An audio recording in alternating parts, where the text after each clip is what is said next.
Para los que no saben, nosotros nos encontramos en una serie de verano que se llama Así me siento.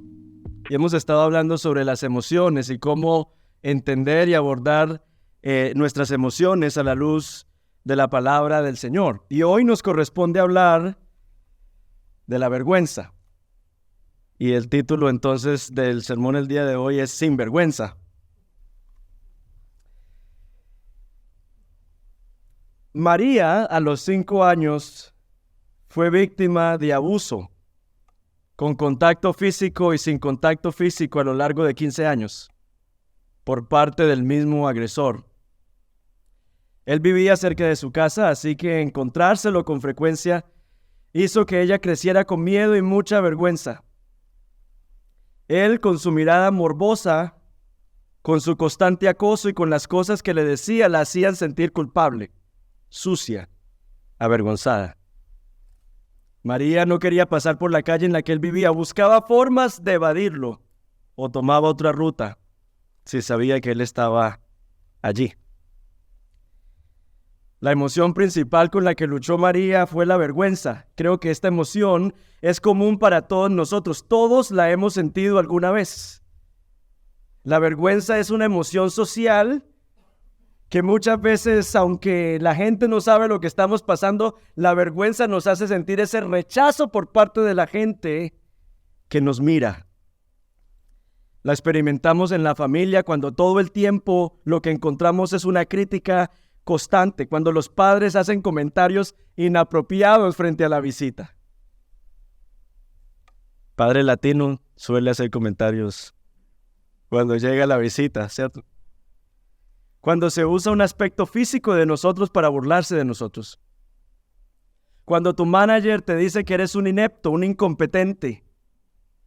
Cuando los hijos se comportan de una manera que traen vergüenza a los padres. Cuando hemos sufrido el abandono del cónyuge.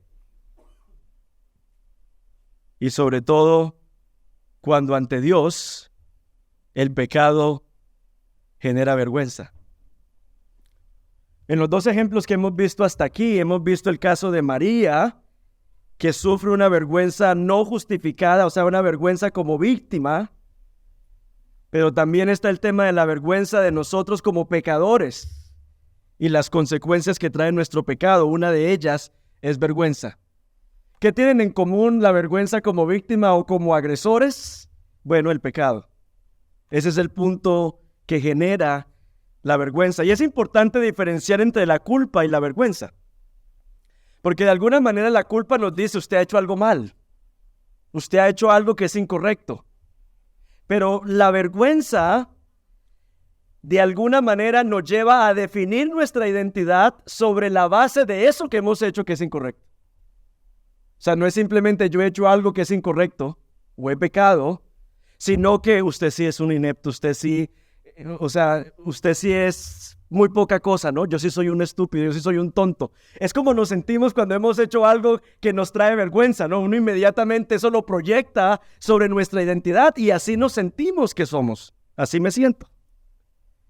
Y a pesar de que somos nueva criatura en Cristo y tenemos valor en Él, muchas veces un solo comentario o la falta del comentario, una mirada o un gesto nos susurra que no somos suficientes.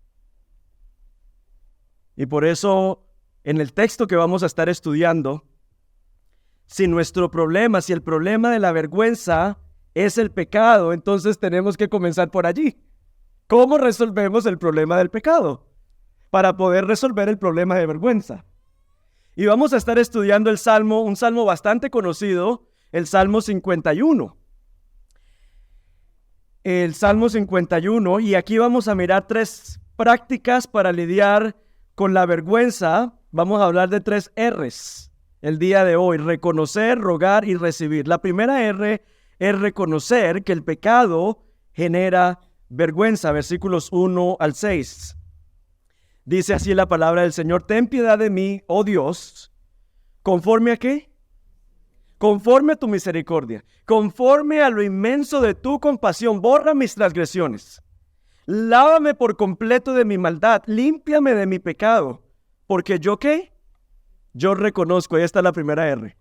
Yo reconozco mis transgresiones y mi pecado está siempre delante de mí. Contra ti solo he pecado y he hecho lo malo delante de tus ojos, de manera que tú eres justo cuando hablas y sin reproche cuando juzgas. He aquí, yo nací en iniquidad y en pecado me concibió mi madre. He aquí tú deseas la verdad en lo íntimo y en lo secreto me harás conocer sabiduría. Pongamos un poco este salmo en contexto.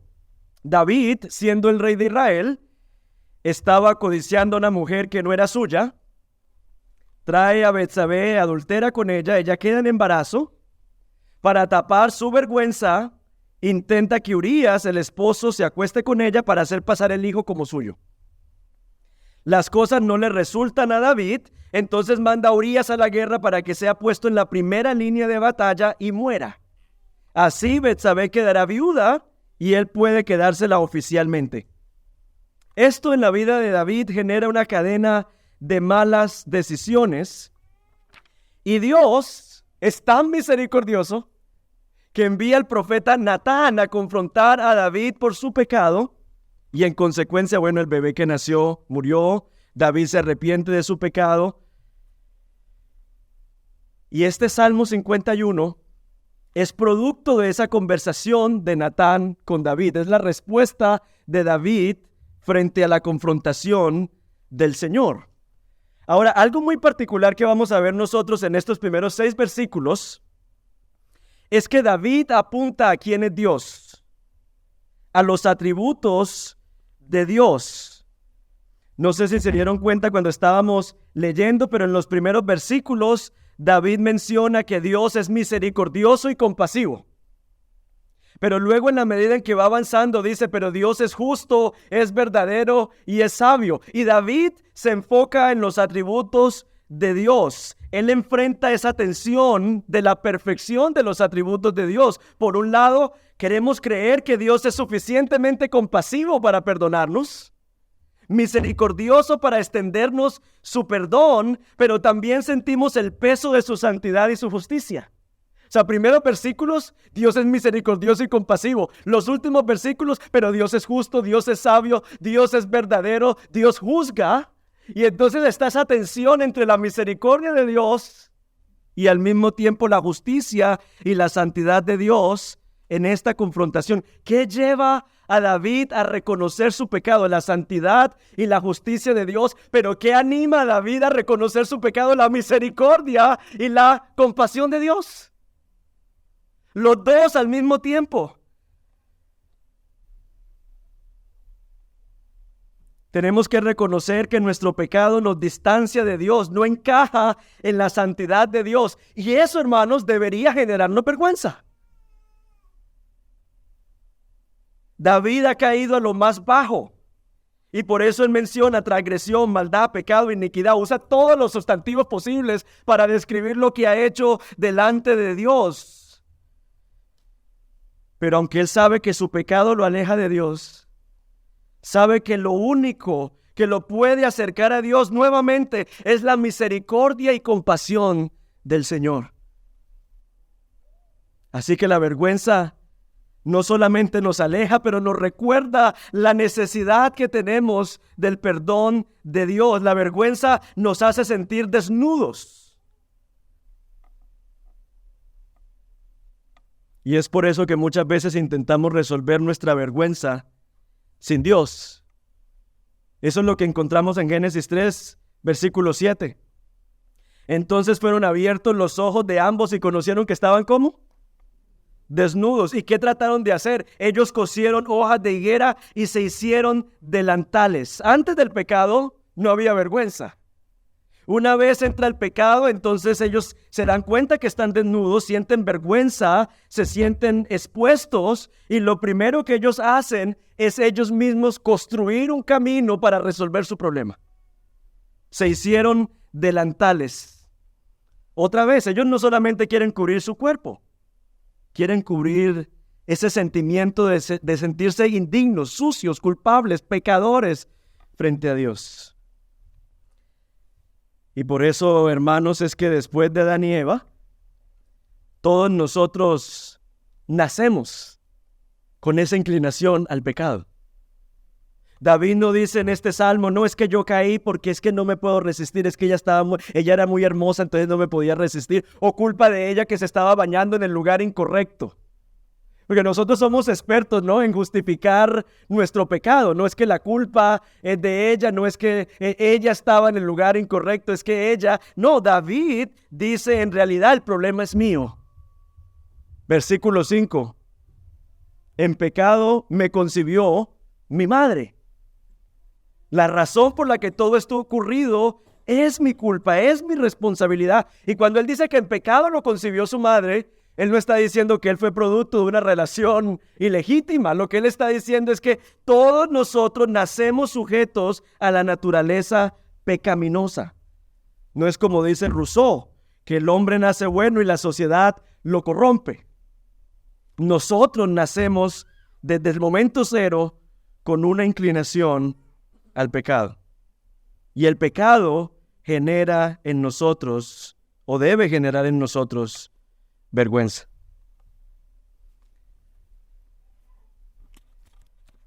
Lo primero entonces que hace David es reconocer que es pecador.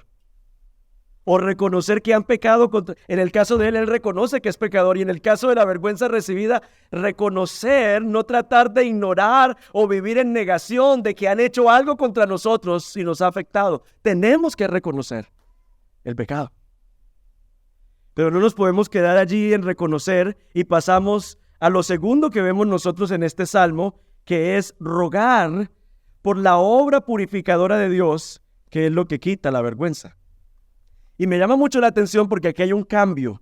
Ya no se enfoca en los atributos de Dios, sino que David va a pedirle al Señor que haga una cantidad de acciones sobre él. Miren lo que él dice, versículo 7. Purifícame con hisopo y seré limpio. Lávame y seré más blanco que la nieve. Hazme oír gozo y alegría, que se regocijen los huesos que has quebrantado. Esconde tu rostro de mis pecados y borra todas mis iniquidades.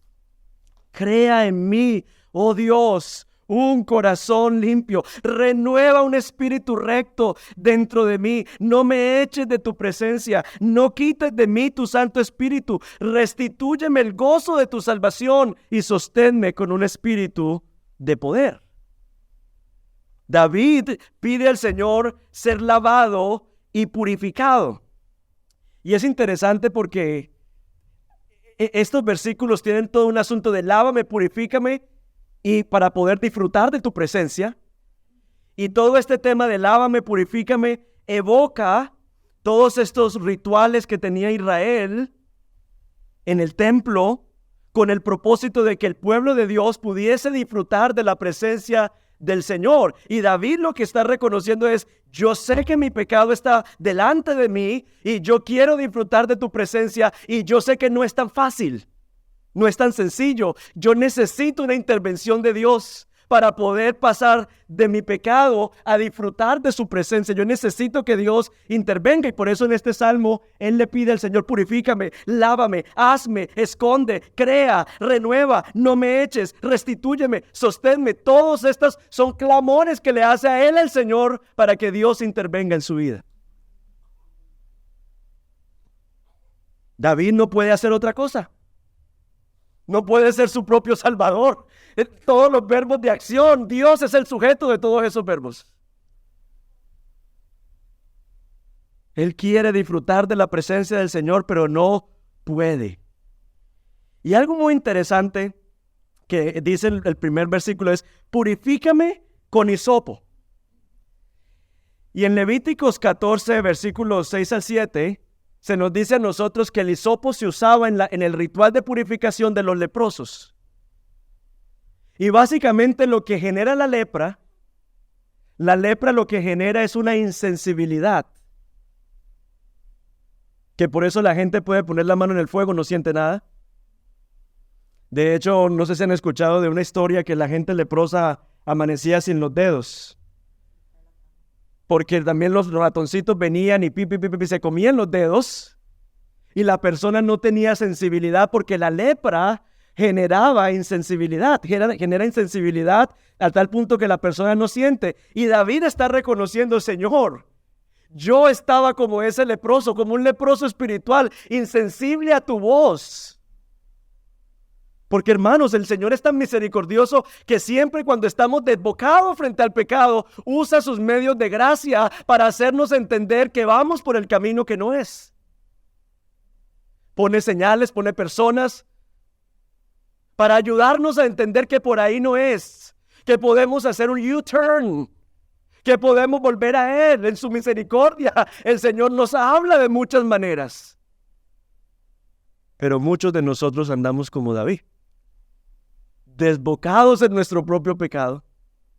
Y cada vez el pecado genera mayor insensibilidad a la voz de Dios, a los promptings de Dios. El Señor está sacudiendo nuestra vida, genera insensibilidad. Y David entonces, mirando hacia atrás, reconoce: lo que a mí me pasó fue que estaba en lepra espiritual, en una insensibilidad a la voz de Dios, que no vi en qué momento caí tan profundo. Y por eso, Señor, te pido que me purifiques con hisopo, para que yo vuelva a experimentar y a sentir y a vibrar por ti.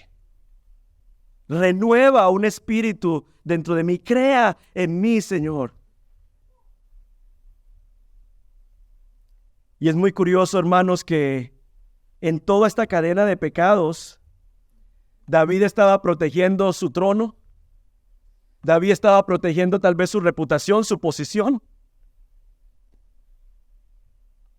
Pero aquí David se da cuenta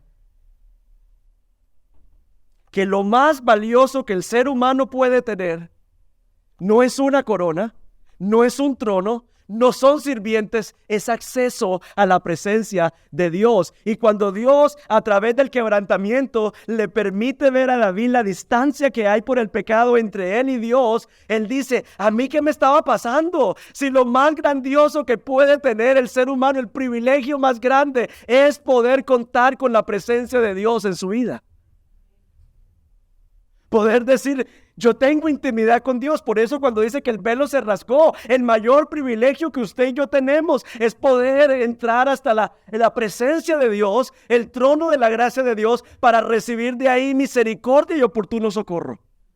No hay un privilegio más grande que nosotros podamos tener que el hecho de poder orar y saber que Dios nos oye.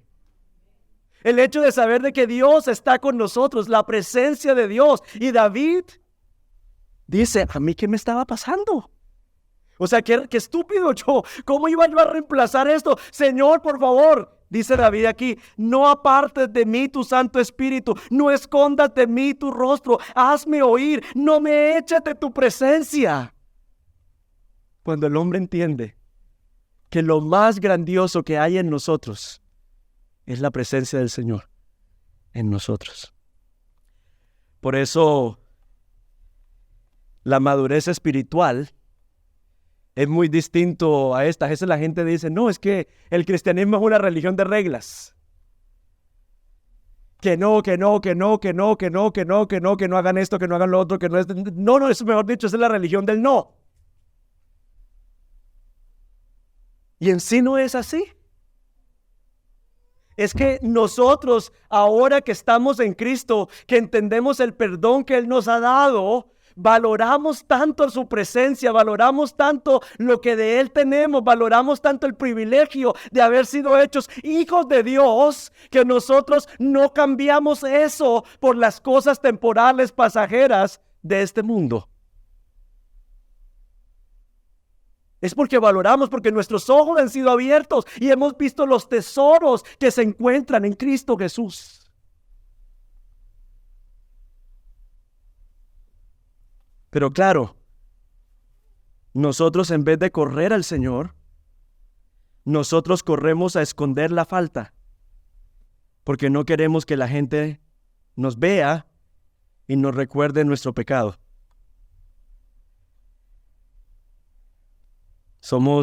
Es irónico porque sabemos que no podemos escondernos de Dios, pero asumimos que podemos correr de Dios.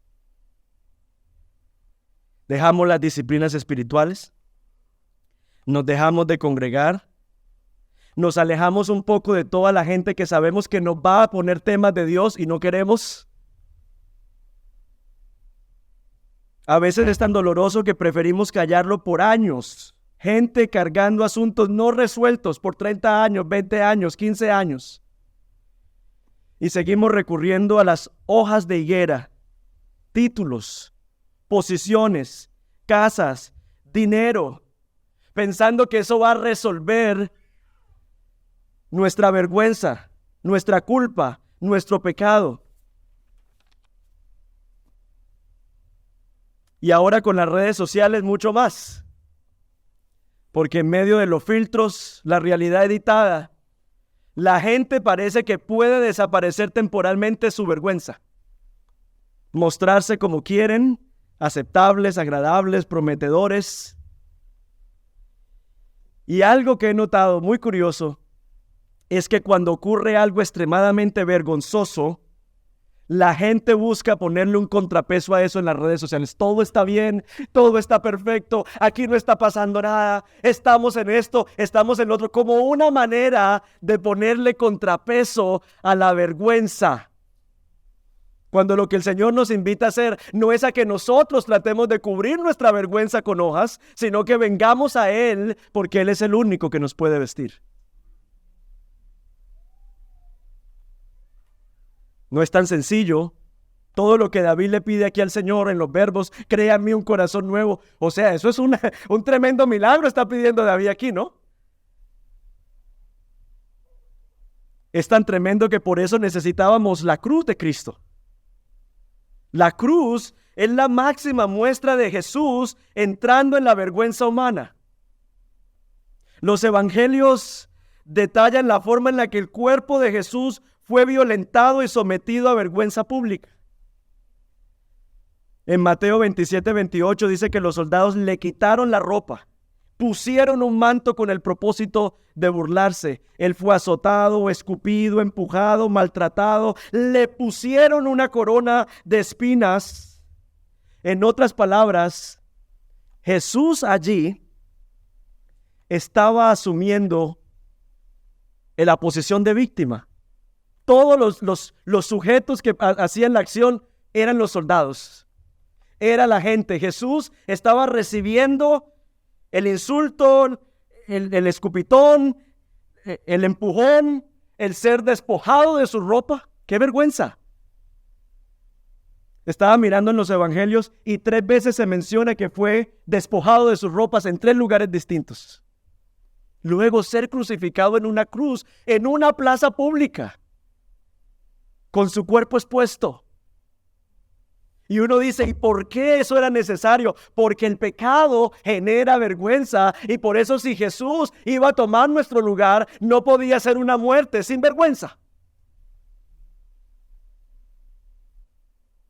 Tenía que ser la vergüenza parte de la muerte de Jesús para Él podernos decir, María Elena, ahora sí yo te cubro con mi justicia porque en la cruz yo tomé tu vergüenza. No podía ser así una muerte nice. Porque la paga del pecado es muerte. Y el pecado genera vergüenza. Y por eso Él tuvo que ser sometido a vergüenza.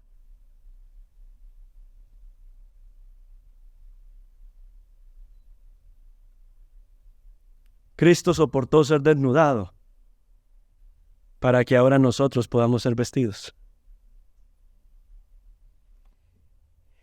Y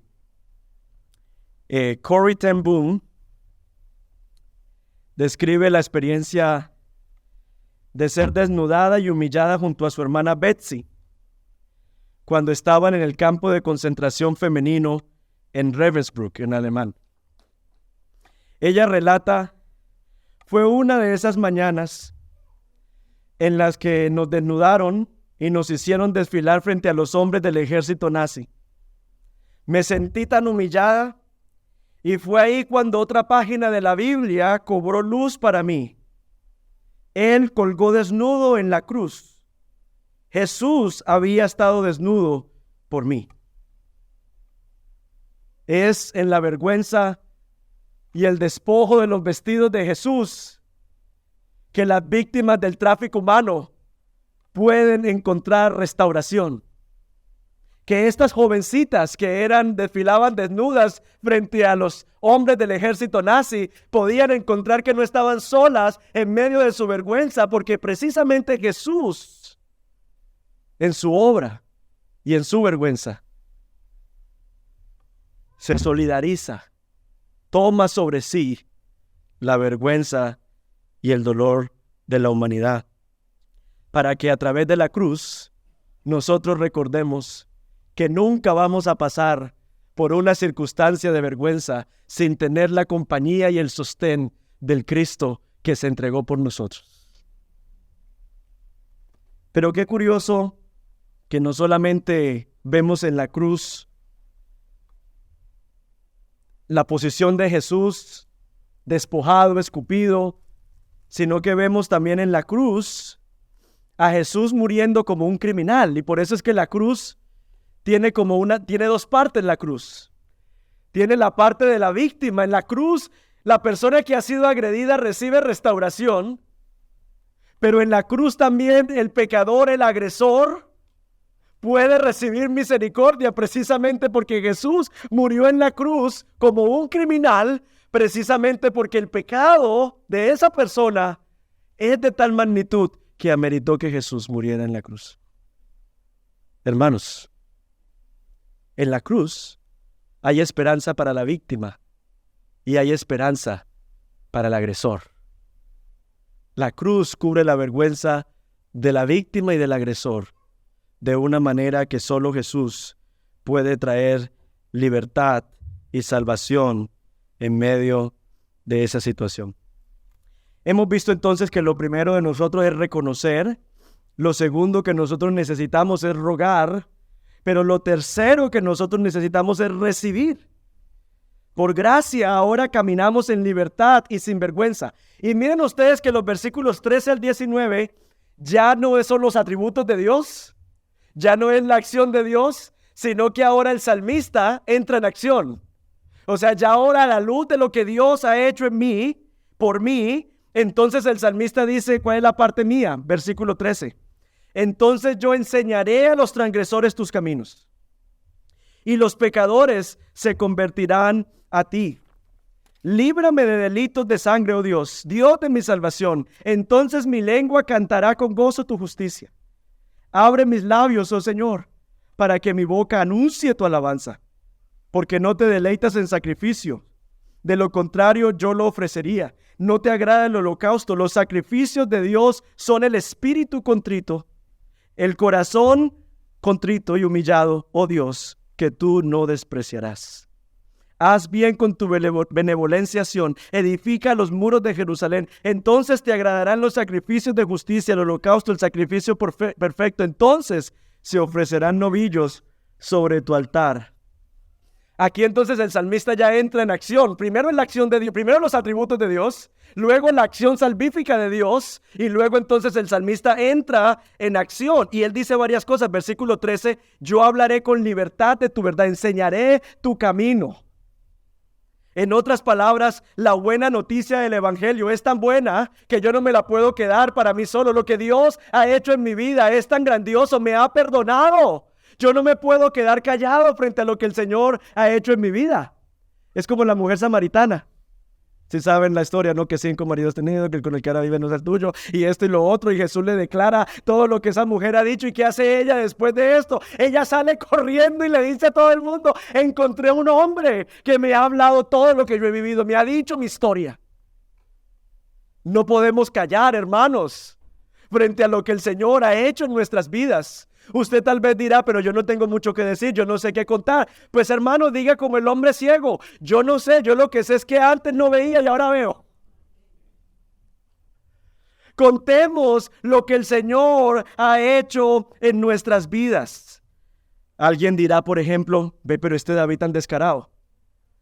Después de todo lo que ha hecho, quiere venir a predicarle a los pecadores. Precisamente en la libertad que él ahora encuentra en la salvación del Señor, entonces él es movido a compasión porque quiere que todo el mundo experimente la libertad que él ahora puede experimentar en el Señor. David es el que dice, mientras callé, se envejecieron mis huesos. La gente, hermano, está cautiva allá afuera. Tal vez muchos aquí sentados, cautivos por la culpa, por el dolor, en fin, por una cantidad de situaciones. Y necesitamos escuchar precisamente el mensaje de salvación y del evangelio. Tú no puedes hacer nada para salvarte a ti mismo, pero hay uno que se colgó de la cruz con tal de romper nuestras cadenas, de limpiarnos de nuestros pecados. Hermanos, qué bendición poder mirar atrás y ver que el historial ha sido limpiado, que el Señor ha borrado, que hoy podemos levantarnos y levantar nuestra mirada sin vergüenza, porque el Señor ha limpiado nuestra culpa, nuestra deuda, nuestro pasado. Que si vienes de una familia deshonrosa, cuestionable, tú has sido traído a la familia de Dios y ahora esa es tu familia. El Señor ha quitado nuestra vergüenza y por eso el salmista dice, a mí la vergüenza no me va a tapar la boca, yo no puedo callar lo que Dios ha hecho en mí y por mí. Hermano, y cuando la vergüenza vuelve, nosotros tenemos que volver a la cruz. Es un continuo venir a la cruz. Un continuo venir a la cruz, porque la cruz es lo único que silencia nuestra vergüenza.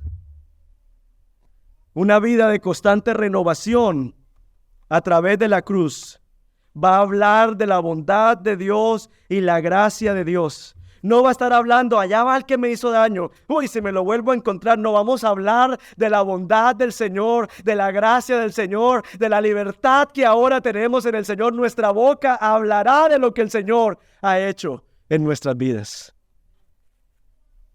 Pero también es muy curioso porque luego en el versículo 14 y 15, Él habla que anunciaré tu alabanza, cantaré tu justicia. Y ustedes se preguntarán, pero bueno, ¿por qué en la iglesia siempre que estamos cantando de la cruz? O sea, ¿por qué no cantamos de otras cosas? Sino que la cruz, que por mí murió, pero ¿cuál es el tema con que por mí murió? Pues precisamente, hermanos, que si no hay redención, si no hay salvación, no hay nada de qué cantar. Es que nosotros lo que celebramos es que el domingo Jesús resucitó y que el Señor ahí a través de su resurrección, nosotros resucitamos con Él a una nueva vida en Él. Y por esa razón, Él es el motivo de nuestra canción. Por eso David dice, no, yo en vez de luto, yo voy a llenar mi boca, mi lengua de alabanza. La alabanza al Señor debe ser, la cruz debe ser el motivo de nuestra celebración. Anunciaré tu alabanza. Así como cuando a veces nosotros vamos en el tren y sabemos que hay partido en el West Ham y lo sabemos porque los británicos están enloquecidos cantando los himnos de su equipo de fútbol y gritando con toda pasión que van a ganar. Nosotros los creyentes, el momento en el que estamos celebrando y cantando juntos, no es para estar, ay, por mí murió. No, hermano, eso, la cruz debe ser la motivación de nuestra adoración. Por mí murió, es que la vida que ahora yo vivo, la vivo en Él, por Él y para Él. Él es la motivación de mi alabanza, de mi vida. Ahora vivo por Él, vivo para Él. No se trata del ritmo, no se trata de qué tan sabroso esté la cosa, no.